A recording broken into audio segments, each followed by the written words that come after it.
30년간 악착같이 모은 12억 원이 단 6개월 만에 완전히 사라졌어요. 한 푼도 남지 않았습니다.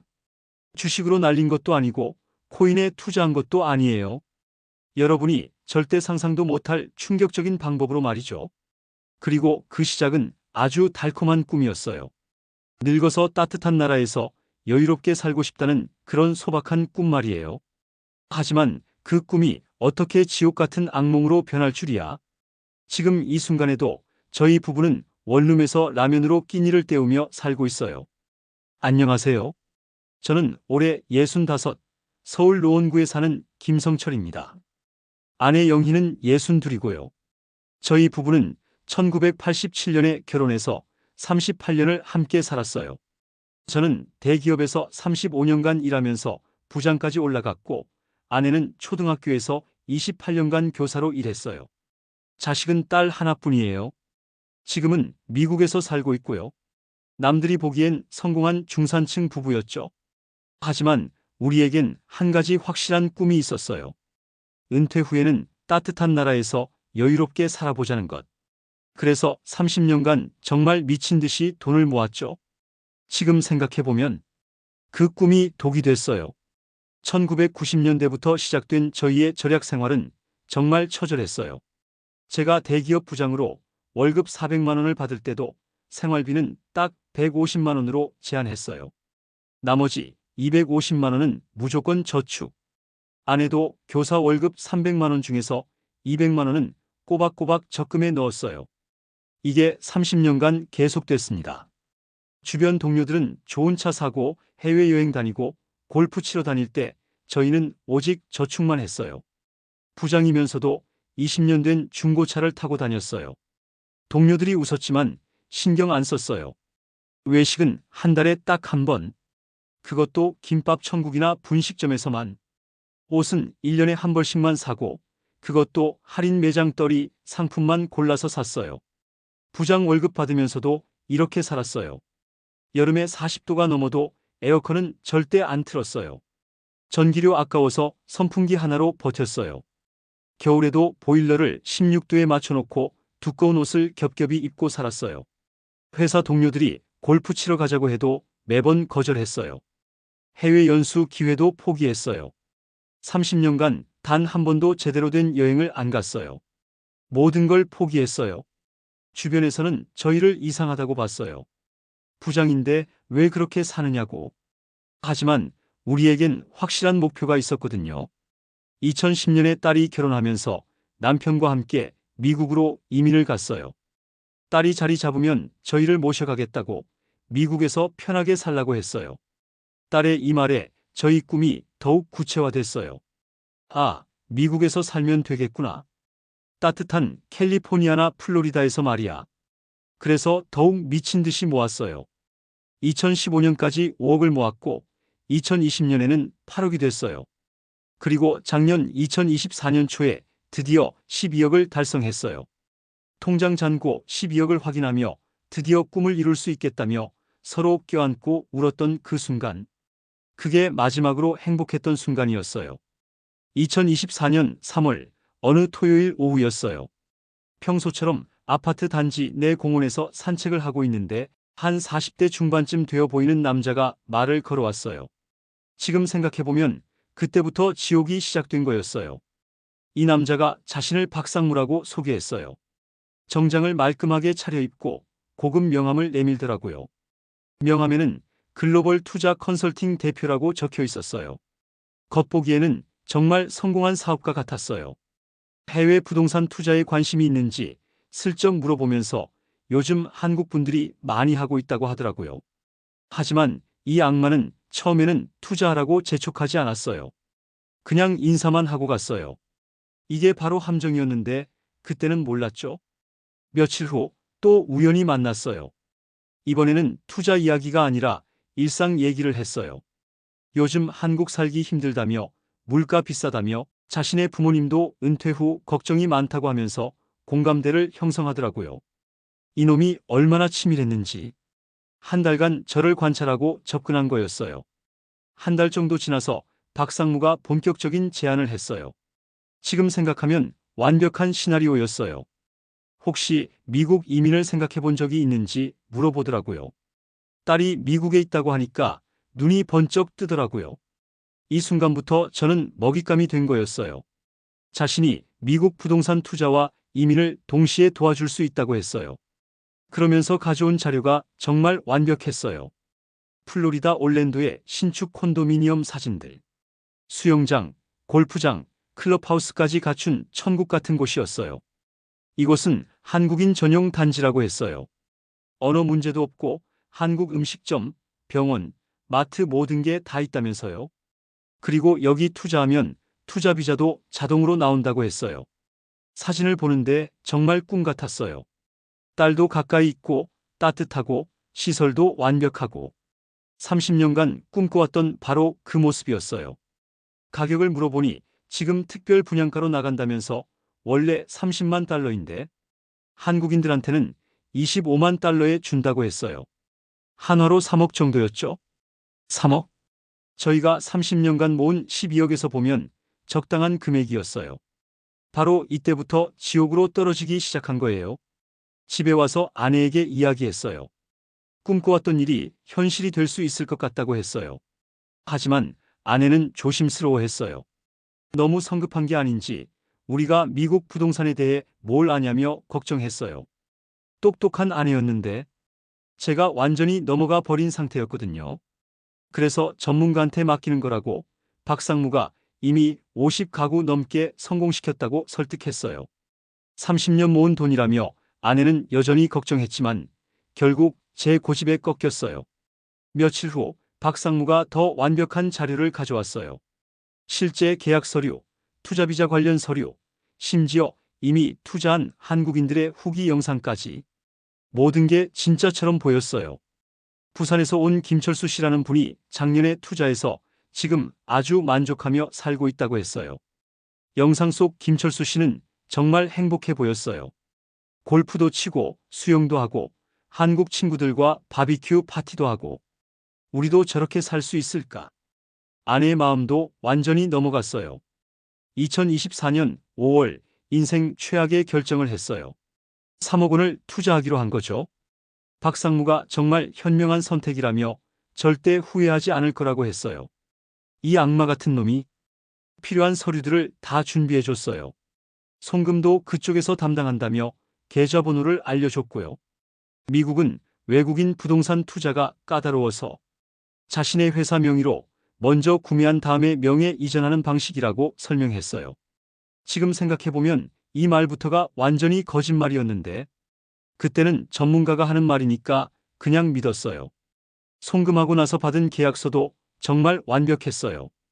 영어로 된 정식 계약서에 도장까지 찍혀 있고 미국 변호사 사인도 있고 모든 게 진짜 같았어요. 6개월 후에 완공되면 바로 입주 가능하고 그때까지 이민 비자 서류도 다 준비해 준다고 했어요. 저는 완전히 속아 넘어간 상태였어요. 한 달 후 박상무가 또 연락했어요. 이번엔 더 큰 미끼를 들고 왔어요. 좋은 소식이 있다면서 제가 투자한 단지 바로 옆에 상가 건물이 나왔다고 했어요. 상가에는 한국마트, 식당, 병원이 들어올 예정이라고 했어요.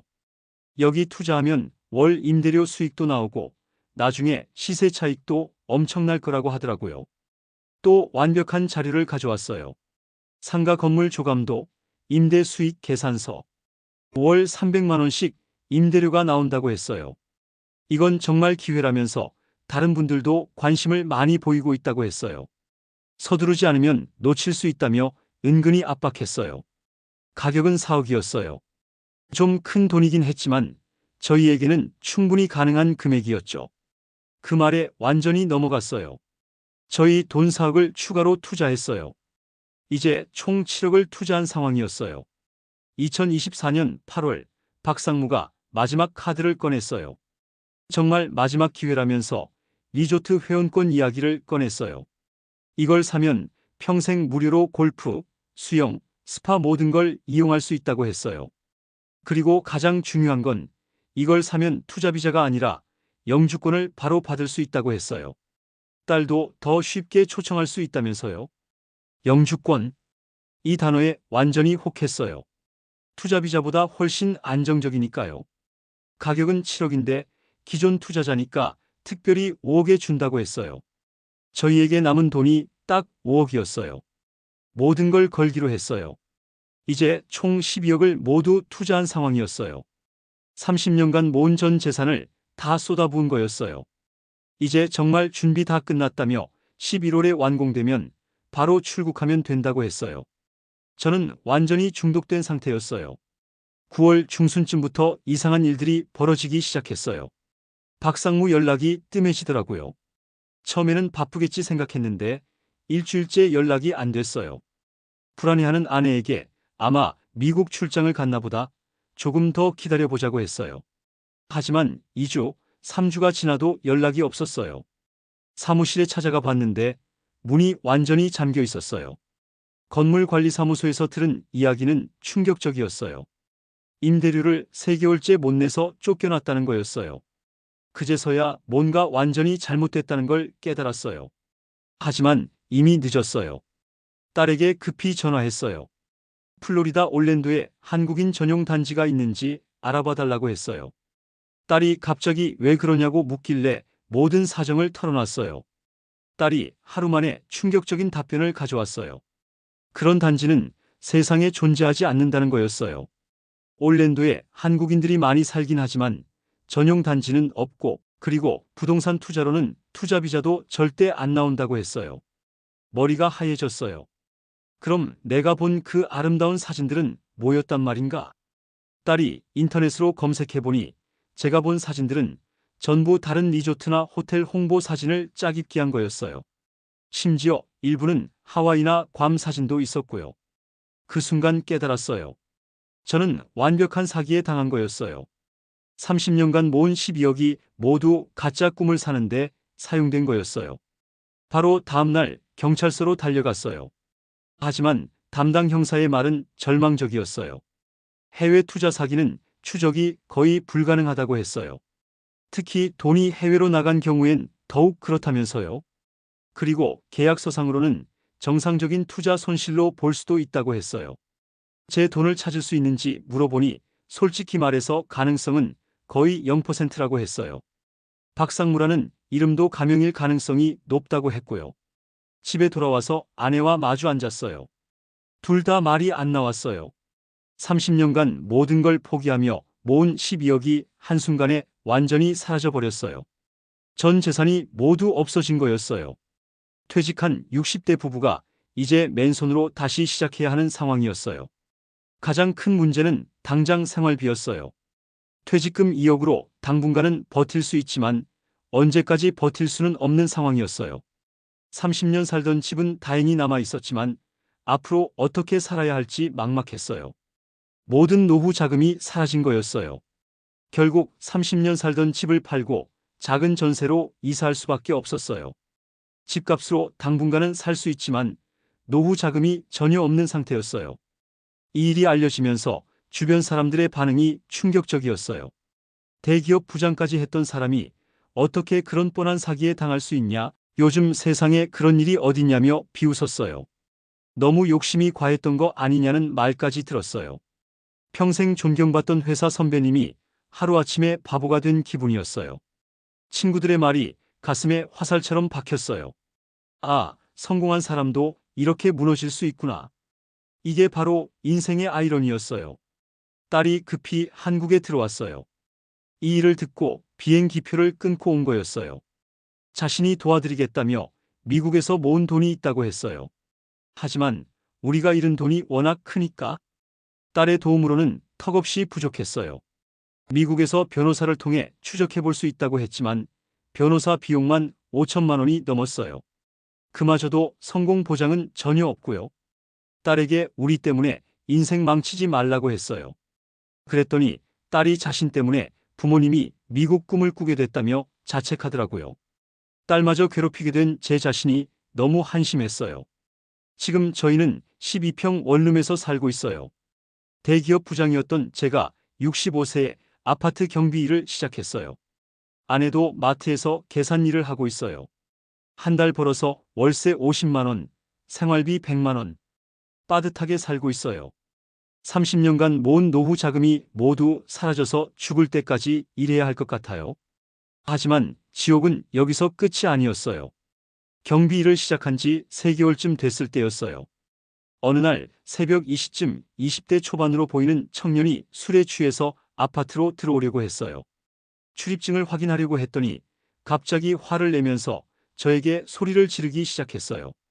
할아버지가 뭔데 시비를 거냐며 나이 처먹고 경비나 하는 한심한 인생이라고 욕을 퍼부었어요. 대기업 부장으로 35년간 존경받으며 살았던 제가 손잡벌 되는 애한테 이런 모욕을 당하다니. 그날 밤 경비실에서 혼자 울었어요. 더 충격적인 건 다음 날이었어요. 그 청년의 어머니가 찾아와서 사과하는 게 아니라 오히려 저에게 화를 냈어요. 아들이 기분 나쁘다고 경비 주제에 건방지게 굴었다고 하면서 관리소에 저를 해고시키라고 민원을 넣겠다고 협박했어요. 그날 밤 정말 죽고 싶었어요. 한강에 가서 뛰어내릴까도 생각했어요. 30년간 성실히 살아온 인생이 이렇게 무너질 줄이야. 아내가 마트에서 일한 지 6개월쯤 됐을 때였어요. 평소보다 늦게 들어오는 날이 많아졌어요. 야근이 많다고 하더라고요. 그런데 어느 날 아내 휴대폰에서 이상한 문자를 봤어요. 마트의 30대 남자 직원에게서 온 문자였는데 내용이 심상치 않았어요. 오늘도 수고했다. 내일 또 보자는 식의 메시지들이었어요. 추궁했더니 아내가 울면서 털어놨어요. 마트 직원이 자신에게 관심을 보이며 자꾸 접근한다고, 자신도 외롭고 힘들어서 마음이 흔들린다고 했어요. 30년 넘게 함께 산 아내가 다른 남자에게 마음이 간다니. 이보다 더 큰 배신이 어디 있을까요? 12억을 잃은 것보다 더 큰 충격이었어요. 결국 아내는 그 마트를 그만두고 다른 곳에서 일하기 시작했어요. 하지만 저희 사이에는 이미 금이 가버렸어요. 대화도 줄어들고 서로를 원망하는 시간이 늘어갔어요. 경비 일을 하면서 겪는 굴욕은 끝이 없었어요. 어느 날은 80대 할머니가 저를 보고 나이도 많은 게 제대로 하는 일이 없다며 핀잔을 주셨어요. 젊은 사람으로 바꿔달라고 관리소에 말하겠다고 하시더라고요. 또 어느 날은 중학생 아이가 저를 보고 친구들에게 저러다가 우리도 나중에 저렇게 될 수도 있다며 비웃었어요. 공부 안 하면 저 할아버지처럼 된다고 하면서요. 매일매일이 굴욕의 연속이었어요. 예전에는 회사에서 존경받는 부장님이었는데 이제는 그냥 늙은 경비 아저씨일 뿐이었어요. 마트에서 겪은 일 이후로 아내도 많이 변했어요. 집에 와서도 말이 없고 저를 원망하는 눈빛으로 바라볼 때가 많아졌어요. 가끔 혼잣말로 이렇게 살 바에야 차라리 혼자 사는 게 낫겠다고 중얼거리기도 했어요. 한 번은 아내가 이런 말을 했어요. 자신의 인생이 이렇게 망가진 게 다 제 욕심 때문이라고, 왜 그때 말렸는데도 투자를 강행했냐고 따졌어요. 맞는 말이었어요. 모든 게 제 잘못이었어요. 하지만 이미 돌이킬 수 없는 일이 되어버렸죠. 요즘은 서로 대화도 거의 안 해요.